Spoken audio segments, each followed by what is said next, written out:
Hey guys, great to see you again. It is SAAB Talk Live, the weekly show by two guys who love Saabs, four guys who love Saabs. I'm Lee Kelso.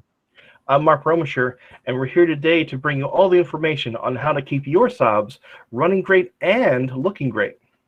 Yeah, looking great is kind of the focus of the program tonight. In a little bit, we're going to be talking with Mike Liebing. He is an automotive detail specialist. And Mark, I jumped up to his shop a little bit earlier and got a little bit of a lesson in how things go. So we're going to try what's called a one-step.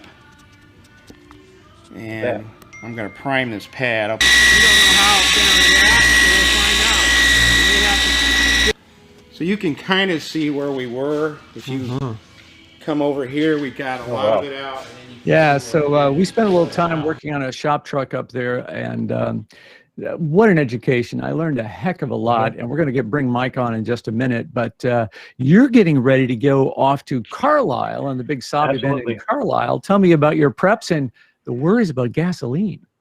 Oh yeah, so there have been many concerns. Obviously, most people who make this trek yearly are making their preparations, getting their Saabs cleaned up at the last minute, getting those last minute details taken care of, definitely packing stacks, packing chairs, and packing all kinds of cleaning supplies for that last minute detail.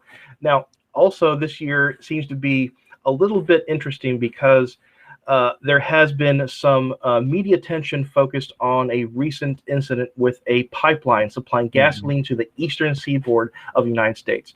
And this has affected gas stations here and there for the past couple of days. But what I've been hearing so far is that things are going back to normal. I have heard that there were pipelines, even some of the smaller pipelines back online as of 5:30 last night, according to the official website from the pipeline company. So things are going back to normal, and I have talked to several friends. We've actually made calls to gas stations in Pennsylvania and on the route for our SAAB convoy coming up from Virginia. So we have actually found that there are a good percentage of gas stations with available fuel. So a lot of these concerns we had earlier in the week are now being extinguished because we are getting back to normal. But that's just one thing I want to let everyone know, that we do still have people that are already there at Carlisle now. We have people traveling in, but the gas situation appears to be getting back to normal from what I understand, and everything should be, for the most part. If you don't find a gas station with gas, there should be one, a few miles nearby, which should be good to go. I probably ought to explain for people around the world who watch the show. Carlisle is in Pennsylvania, and it is a big a weekend where lots of imported cars all come to this town for a variety of events. But it's the SAAB event that draws literally hundreds of cars. And we had worked to have Philip Clean, who is on the board of directors of the Central Pennsylvania SAAB Club, who's kind of the organizers of SAAB at Carlisle. And we're having internet problems all across the system tonight. Yeah. So Philip couldn't join us, but he said that they have 135 cars registered. That's down a little bit from past years, but he says they've got everything from very early SAAB 9.2s all the way to the latest generation, the 9.5s. So they're still expecting a good turnout. And Mark, the weather is going to be great. Yeah, I heard the weather is supposed to be very good, so we're expecting a wonderful turnout. There are going to be people showing up last minute. Even myself, I've been so busy, I didn't even get a chance to pre-register, so I'm going to be going to the gate and handing them my credit cards. They'd sign me up right there when I arrived. So sometimes life just happens to work out like that. But I will say that I am expecting a very good turnout. Weather is going to be great. I think between Friday and Saturday, we're going to be expecting to see our biggest crowd there on Saturday, because a lot of people are going to be driving locally from Maryland, around Pennsylvania, New York, and surrounding states. So we have a lot of very excited SAAB people who come by and enjoy this festivities. It's a great gathering. I went a couple of years ago, and hope to go again in the future. So you have a great time, Mark. Shoot lots of video, and we'll feature some of that next week here on SAAB Talk Live. Hey, we want to talk first, though, about keeping your car looking its best. And, when you head out in the driveway to wash your car, chances are you are doing it wrong. Because a lot of us do, and I learned some real interesting things earlier talking to our other guest tonight. He is Mike Liebing from Praxis Detailing, not far from me in Auburn, Indiana. Mike, can you hear us tonight? We're having some internet issues. I hope you're okay. Yeah, I can. I can Okay, hear you great. fine. Hopefully you can hear me. I can. So let's start with a little bit about Good. Praxis. First of all, you are an auto detailing shop, and you do a lot of cool things, and not the least of which is you teach others how to do what you do. So here's a picture from a recent class. Very good. See a lot of people there. Yeah, and so Right. tell me about this class. So what are you Yeah. teaching me, and how does this work? We try to keep it.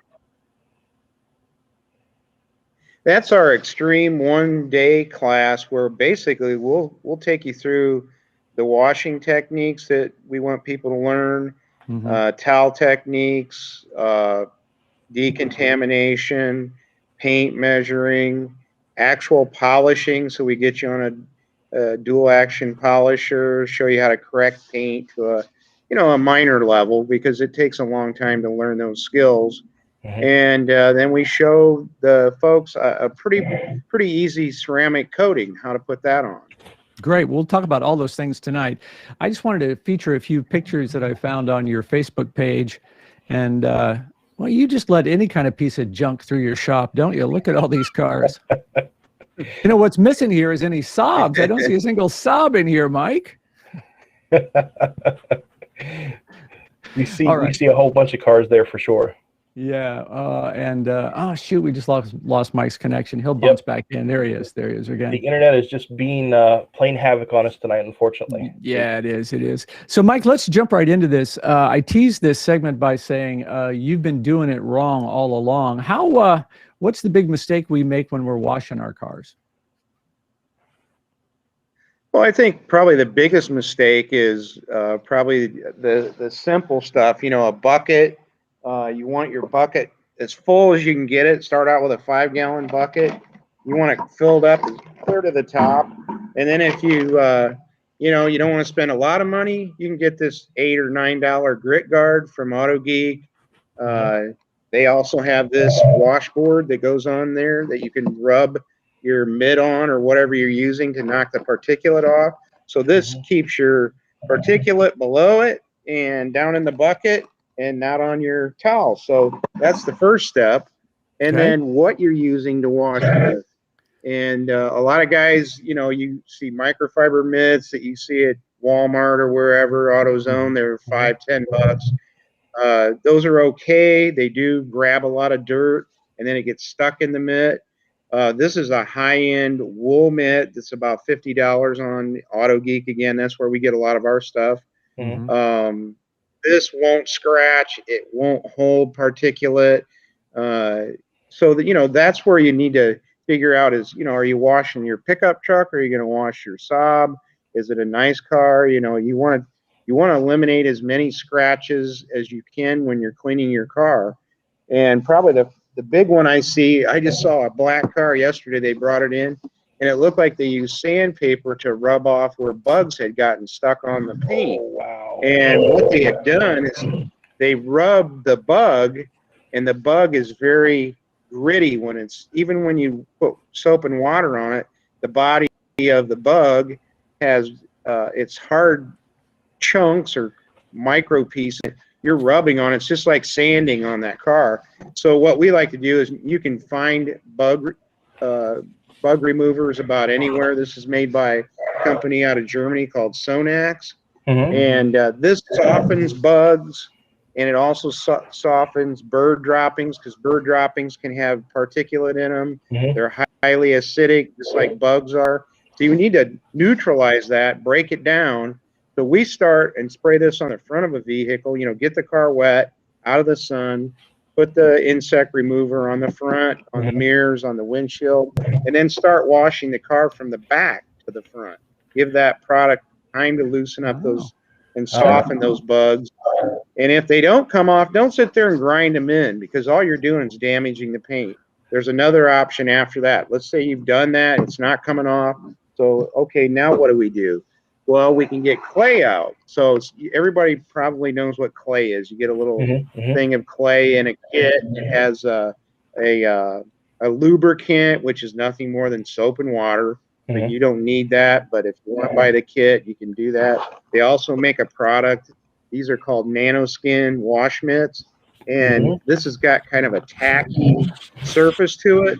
It's like a sponge on the back, so it can absorb that soapy water. So use that soapy water that you washed the car with, because you've already washed it and you still need to get that grit off. And when you run your hand over the surface, you can feel it as well. You might have fallout. There may be bugs. There may be a little bit of tar. You know, if you've got a lot of tar, you need to find a tar remover, or maybe some mineral spirits or something like that to break that tar down so you can get it off the car. But you've got to get that particulate off. And this is one way to do it, or the old school way with regular clay. So that's one of the big things that you really need to do to get a car clean before you move on to the next step, maybe waxing it by hand or machine polishing, things like that. Yeah, we're going to get into all of that in a second. But tell me about the soap that I'm using. Do I need to be careful about what product I'm buying for the car? Yeah, absolutely. Now, when I started out as a kid, we stole mom's dish soap and whatever towels she had in the house, and you know, the ones we weren't supposed to use, and that's what we used. But back then, all we had was wax, and dish soap will strip wax off a car. It'll remove it. It's not really bonded on that surface like some of the new polymer technology or ceramic. It's just kind of laying on there, and every time you wash it, you're wearing it off. So I've actually been learning a whole lot these past few minutes, Mike. I had no idea that particulates came from debris and so forth that were dry. I had no idea that those would be abrasive enough to actually damage the paint. So with all these hazards and items that could get on the outside of your vehicle, I had a question.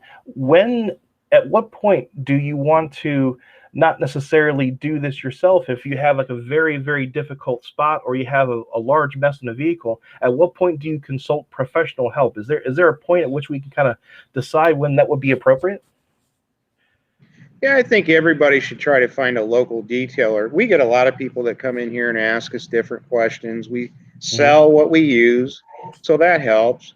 But there's a point where, you know, you just can't do it yourself. Maybe using a little product and a little technique isn't working, especially on interiors, paint condition. You know, how do I correct that paint and get it nice and glossy and looking good?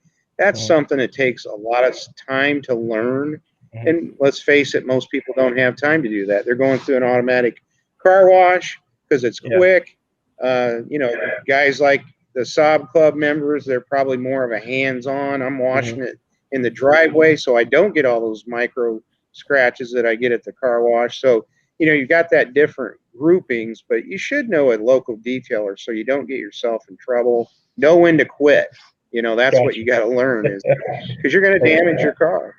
Yeah, so we went through a sequence in your shop, Mike, and I'm just going to roll this video, and we're going to let you walk us through it. So this is a sequence after you had kind of done a clay job on a fender of a big shop truck that somebody brought in that was pretty badly hazed. Tell me, just kind of narrate what you can see going on here for us. Yeah, Lee, I'm not sure what you just said. I think you talked about what we were doing there. It was breaking up because of the internet. I might lose you here too. It looks like I'm going to flash off. Let me catch up. I'm still there, I think. Yeah, okay. Gosh, this is irritating. So you're doing a machine polishing. So you had clayed that section of the truck's fender here, and then just did a little light polishing on it with a microfiber pad that had two different sort of textures to it, you said? It's actually two different fibers. One is a more, one is a finer fiber. So you can actually do what used to take us 2 or 3 steps, meaning 2 or 3 different pads, 2 or 3 different compounds, and do it in one step, which is amazing, especially on black paint, which that's what we were working on there. Yeah, and it showed every little scratch and haze, and just in a few moments there with that machine polisher, you were able to get down to a pretty darn nice gloss on that shop truck. There you can see kind of the before, and as I kind of come down on the truck a little bit, you can kind of see the after where all that's kind of scratching is gone after just a few minutes of attention. So that's pretty cool. And I don't know where this Yeah. shot just popped up out of nowhere, but yeah, you do work on airplanes as well as some other sexy cars. I get that. Yeah. Okay, Yeah. so Yeah. you use a lot Occasionally of we different do. you use a lot of different types of pads, and tell me, when do I need to use a foam pad versus something else? Oh, I think we Looks like lost it dropped Mike. off again. Doggone it. Yeah, that's a shame. Yeah, we lost Mike there. Well, I can tell you that he's got a heck of a collection of supplies and materials that he uses, and I was hoping he'd hang out long enough with us here. His internet would hold up well enough that he could walk us through some of these products, because it's a real interesting collection. There, he's back again. Very good. Okay, Mike, you're back with us again here.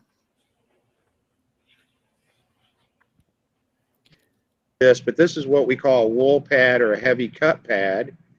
And this would be a coarse foam pad. So it's kind of rigid. And if you can see, the foam cells are bigger. So this is going to cut and finish. Then this is a little bit tighter of a foam pad. And this is getting really fine. So the softer the pad, the finer the sponge or porous material, the finer that your finish will be. And then you want to match up a compound that kind of goes along with these. So you really have to do test spots like we did on that truck. We actually tested that. Now that might not have worked. We might have said, oh, that's not going to get it.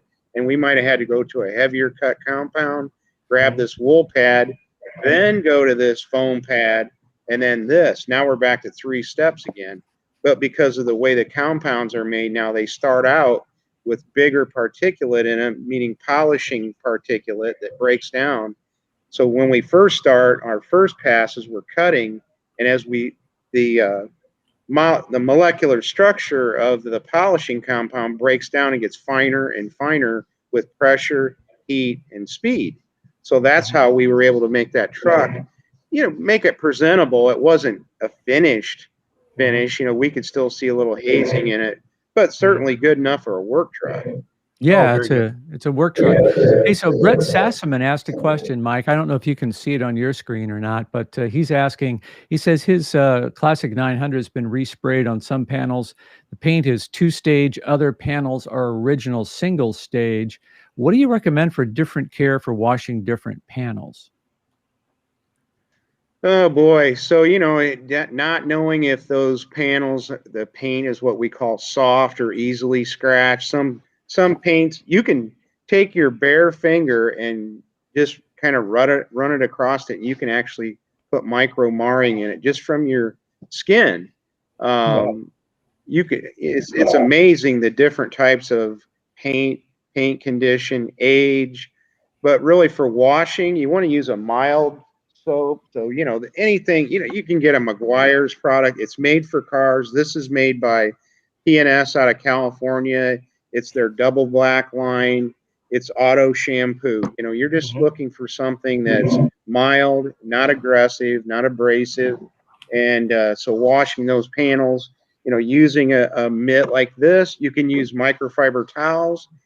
We've talked about that a little bit, Lee, where you could get a fresh towel for every panel and then have 2 buckets, have one clean bucket of water, then have another bucket with your dirty towels in it and throw those in there. So you're always using a clean panel.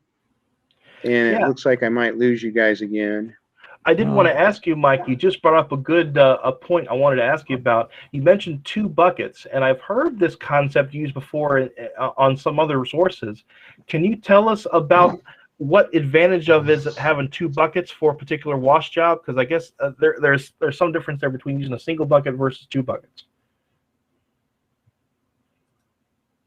Yeah, a lot of what you said came through garble, but I know what you're talking about. You're talking about the 2 bucket method. The reason you'd want to use 2 buckets, especially on a dirty car, you always have that one bucket where the mitt is kind of soaking in there, and you've got your other mitt where you're washing with it, and then you keep switching back and forth. So you've got two buckets, and that allows that particulate to come off the mitt, fall down below the grit guard, keep it off the paint surface. But if your Okay. car's really dirty, like in Indiana, you've got, sand and salt all over the side of it, I'll take my mitt, make one pass on one panel. I'll take my pressure washer and power wash it off every time I go to another panel because I don't want to rub all that in. And I go real light the first time. I'm just trying to grab it and pull it off, not rub it in. That's what everybody wants to rub it in, grind it in, Well, when you get done, you'll get to see what your grinding effect did, and that is your micro marring your paint surface. So when you've got a real dirty surface, drag the rag or the mitt over it. Clean that thing off constantly. Use double buckets. Use different towels. Just depends on how dirty it is.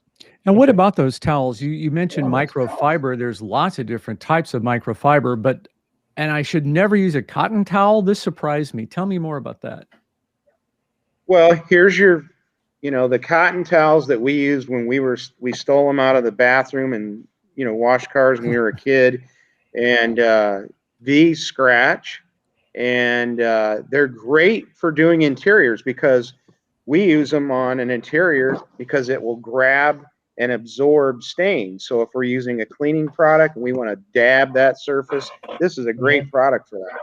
But other than that, forget about it. You want to go with microfiber towels, so like a drying microfiber towel like this one. It's a waffle weave, and these are very absorbent, and you don't need to rub it on the surface to get the water off. This will grab it and absorb it, and just keep moving. You don't, again, I'm going to say that a lot, and you'll probably get sick of hearing it, but don't rub into the paint. I see guys that wipe their car, and then they just keep after it. It's like, you just can't stand it unless you put some more scratches in your car. But it's a bad habit. I see everybody do it. The less you touch your car, the better. Here's a great soft towel. So this is for compounds, waxes. If you can see, there's no edge, no sewn edge. Because a sewn edge, like this one, here's a sewn edge, that towel will scratch. I can take that towel and put my finger like that, and I can put my initials in most paint jobs. Oh, wow. So we don't want to do that. So if you've got a bunch of these, grab it like this. I don't know if you can see it, but grab it in the middle like this, and keep this folded where you're keeping this off the paint. Grab it, break through the wax or whatever you're trying to get off, and then keep turning it. Constantly turn it. Get a clean side. You got 8 clean sides on a towel that you can fold in quarters. So there's no reason that you can't keep, switching the towel around, keep off those edges and cut down on the scratches. Now here's a towel from Costco or Sam's Club. Look at this. Here's a culprit of scratching. Oh, wow, tags. the tag. So first thing you do, get rid of those. So take them off. Look the towel over and inspect it. If there's, these are notorious for grabbing like wood, like little wood shavings. Let's say you dropped it on the floor out in your shop. It's got wood shavings on it. Well, I would put that in a box to be used to wipe up oil off the floor or grease, because you'll spend your life picking those out of the towel, and you'll scratch the heck out of your paint. So either throw it away or make a dirt towel out of it. What's the trick to washing these microfiber towels, and what's the mistake a lot of people make? Well, what we do is because we go through so many towels, our washer is running almost all day long, constantly. And it's because we wash everything separately. So our waxing and compound towels, let's say we use these and we got a lot of compound, or let's say we're using a spray detailer and it's stuck in this towel. How are we going to get it out? Just throwing it in the washer isn't enough. Get a bucket of water, warm water, put some detergent in it, maybe a cup of white vinegar, drop all those towels that have all that, either quick detailer, wax, compound, let them sit in there overnight. That'll break down all that stuff, then toss it in the washer the next day. But don't add any more soap. Soap isn't really a great thing to have in your towels either. The less you use, the better. So if you normally would use a whole cup, it says use a cup for a large load, put a half a cup and then put a cup of white vinegar in there. The vinegar will break down whatever's Wow. sticking to the towels, and do it with cold water. And then we want to dry these on a full setting on the dryer. And if you don't, what will happen is these towels will be, I should have brought one, it'll become like a hard, almost crusty, like there's something on it. And what happens is the heat melts the fiber. And Oh, wow. it's these, if you could see these under a microscope, they look like little noodles. And when they get overheated, they close up and they become tight. And then when you go to wipe with it again, you'll say, wow, that towel just smears everything. Well, it's because you ruined it. So again, there's another one for the floor. Clean up the floor, wipe the chassis off. You know, that's where those towels go.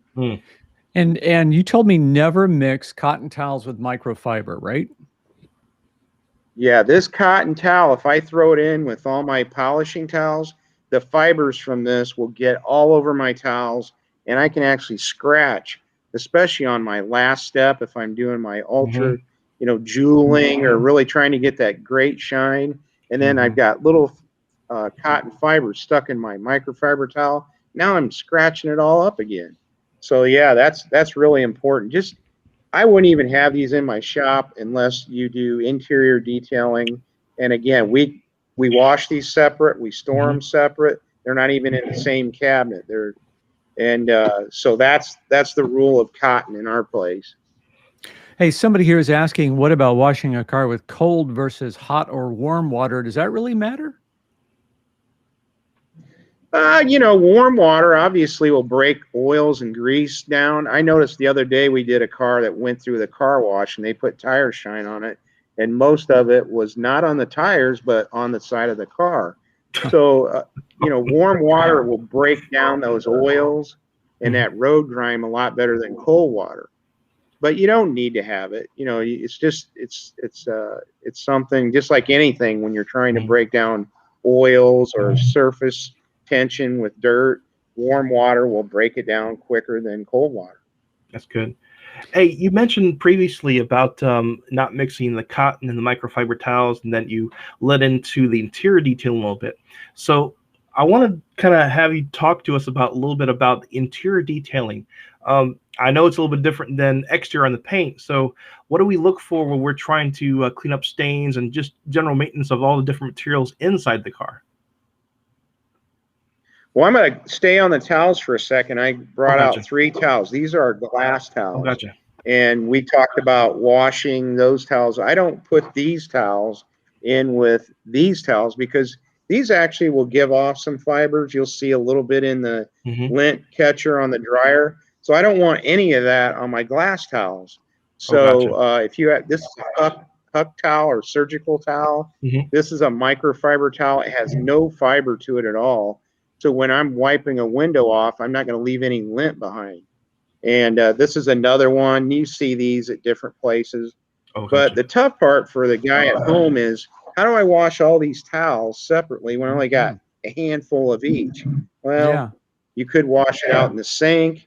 But when you start mixing them all up together, you're going to get lint. And then when you get in your car and you say, where's all that lint coming from on the glass, on the interior? Well, it's because you cross-contaminated the towels. Gotcha. So, you know, then let's move on to let's talk about, these are 2 products, you know, you're not going to see these at, you know, AutoZone or anything like that. These are online products, mostly with some of the detailing houses like Detail Image, Auto Geek. There's like 8 or 10 different ones. You'll find these products, this double black line. So they have a product called Terminator. So it's an enzyme spot stain remover. And why do you want that? Well, we want to use products that don't necessarily have a lot of surfactants or soaps in them. Because if you, like I hear people say, well, I want my carpets shampooed. Man, that makes me cringe, because I don't want any soap residue left on any carpet, because what's going to happen is it's becomes very tacky. And when you walk on it or get in off the street, you got dirt on your shoes. The soap on the carpet is going to make the dirt transfer to the carpet, and there it is. How do you get rid of it? So these enzyme type products, they just break the stain down, and you don't need a lot of it. And that's where that cotton towel is going to be really handy, because I can put this on the towel or pre-treat the stain and then work that with this towel. Work that stain with the towel. I want the stain to end up on the towel, and I can see it happen. And that's the benefit of a white cotton towel. You can see the stain transfer. That's what we like to call it. Now, we use steam, so we cheat a little bit, and we diaper wrap a head on a steamer, and then we apply steam, which is high heat, of course. And now we're killing germs with it. We're breaking that stain down, and then we're transferring it. And then we just flip it around. We just keep flipping it to a clean side, and then when we need it, we grab another towel. So, but you can do that same thing at home. You could get this towel a little bit hot. If you have like a protein stain, like grease, pre-treat it with a enzyme-based product. There's a lot of enzyme-based products for the home. If you're not doing this all the time, you might have an enzyme-based product at home that your wife uses, or it's under the counter. So grab that and just use that. And less is better. Always less is better. Work your way to the stain. Try to take a little bit off. Maybe it comes right off. You're done. Maybe it's not going to come out. And then what do? Well, if you can't get it out, I would stop and then go see your friendly detailer and have them do it for you. Yep. And so again, there's tons of products out there. You want to stay away from high detergent type products unless you have an extractor. Not many people do. And then you can get into trouble with extractors because you put too much water into the carpet, it gets down into the pad. How are you going to dry it? You put a fan in there, you think you got it dry. Probably not, because now it's soaked down.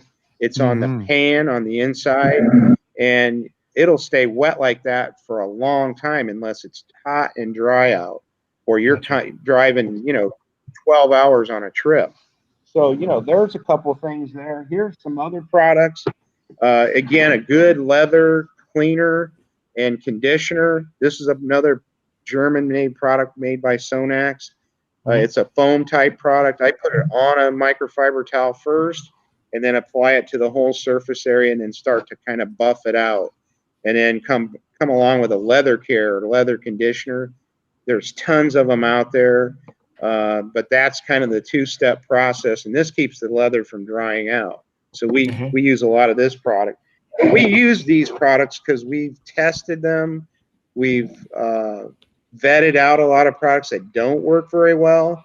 And in our business, we can't have people coming back and complaining and saying, hey, this looks bad. I paid you all this money. So we learned the hard way what works and what doesn't. Gotcha. And this is a very reputable company. They're the largest automotive chemical supplier in Europe. And they make a lot of they do a lot of compounding and raw material blending for all the major brands like McGuire's, things like that. So they're not a household name, but you can find them at any true auto care website like Auto Geek, Detail Image. I'm just trying to think of some of the other ones that are out there, but you can just Google them. You can find them. Hey, Mike, I think we need to start wrapping things up. We usually like to keep these to about half an hour, but you know what? I'd love to have you come back and let's focus on taking care of interior plastics and exterior plastics. A lot of our cars are so old, the plastic is all kind of got that gray and brittle look on the outside. I bet you've got some tricks up your sleeve for that. Could we do another segment with you down the road? Yeah, absolutely. Absolutely. Okay. Yeah, we'll plan for that. We'll just do that. All right. So that is Mike Liebing from Praxis Detailing in Auburn, Indiana. And Mike, I have learned so much hanging out with you in the shop the other day and then here tonight. It's been fantastic. Really appreciate that. Yeah, thanks again, Mike. You guys having me on. It's fun to do. Yeah, we'll bet anytime. So I'll be happy to come back. Great. We'll love to have you back. I'll get in touch with you. We'll get that done. Thanks a lot. Awesome. Thanks, guys. All right. Well, Mark made me think about all the stuff that I'm doing wrong, right? Goodness, I have learned so much tonight. It's amazing. It just goes to show you how much knowledge there is in auto detailing and Goodness, I just learned how much I don't know. Yeah, I'm right there with you. Well, look, guys, we appreciate you hanging out with us here tonight. And Mark, you shoot a lot of pictures, lots of video. Come back, Yep. tell some great stories, and we'll feature that next week.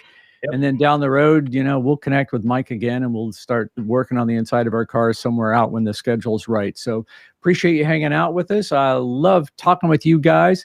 It's great, the SAAB community, the best there is in the cars community. And you're going to see a lot of those guys in Carlisle. So stop in, say hello to Mark, and tell him you're loving the show. Awesome.